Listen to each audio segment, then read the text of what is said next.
Hello everyone, কি অবস্থা সবার? It's me Atasi and welcome to my new blog video. তো সকাল সকাল আমার সিন্ধুমণি কিন্তু রেডি হয়ে নিচ্ছে স্কুলে যাওয়ার জন্য। আসলে ও ঘুম থেকে উঠে ব্রেকফাস্ট করে নিয়েছে, দেন রেডি হচ্ছে। তো সে ইউনিফর্মটা কিন্তু নিজে নিজেই পরে নিয়েছে, আর আমি শুধু ওকে হেয়ার স্টাইলটা করে দিচ্ছি।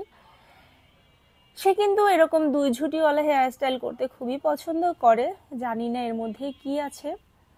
আর আমি যদি নতুন কোনো হেয়ার স্টাইল অ্যাপ্লাই করতে যাই তখনই সমস্যাটা হয়, মানে তার পছন্দই হয় না।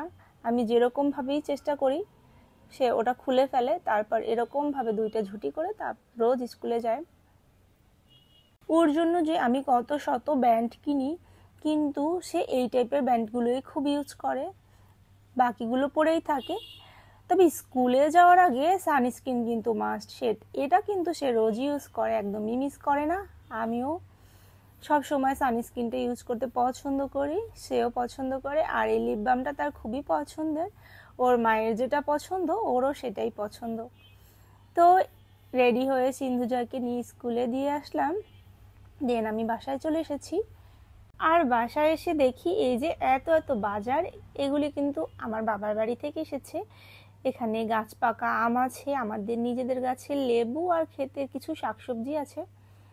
আমার বাবা একটা কাঁঠালও পাঠিয়ে দিয়েছে, আমরা কাঁচা কাঁঠালের তরকারি খুবই পছন্দ করি এজন্য। আর কিছু কলমি শাক, পাট শাক, আর এই ডাঁটাটাও আমাদের খেতে হয়েছে নাকি অনেক মোটা। আমি ভাবছিলাম যে আমি এটা কিভাবে রান্না করব। তো এটা সিন্ধুমণির বাবা বা সিন্ধুমণির জন্য অনেক অনেক কাঁকড়া কিনে এনেছে। আমিও রান্নাবান্না শুরু করে দিয়েছি, আমার কই মাছের তরকারিটা কিন্তু অলরেডি হয়ে গেছে। আসলে এটা শাশুড়ি মা কেটে ধুয়ে গুছিয়ে রেখেছিল, তাই এটা বসিয়ে দিয়েছি। বাকি শাকসবজি কাটা হবে, তারপরে রান্না করা হবে। আর এই দিনে কই মাছে কিন্তু তেমন টেস্ট হয় না, বড় বড় ডিম হয়, ডিমওয়ালা মাছের স্বাদ তো এমনিতেই কম। তো তারপর কাঁঠালটাও কাটা হয়ে গেল, আর আমি এটা রান্না বসিয়ে দিয়েছি।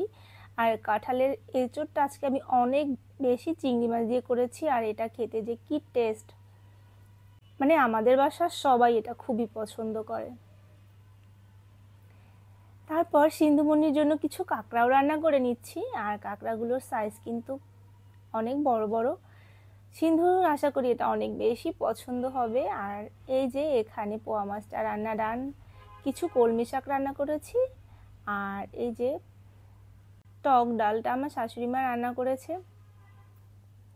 আর এখানে এই যে খেজুরগুলো, এটা কিন্তু আমার মা আমার জন্য নিয়ে এসেছে। আসলে আমি এগুলো খুব পছন্দ করি খেতে, এজন্য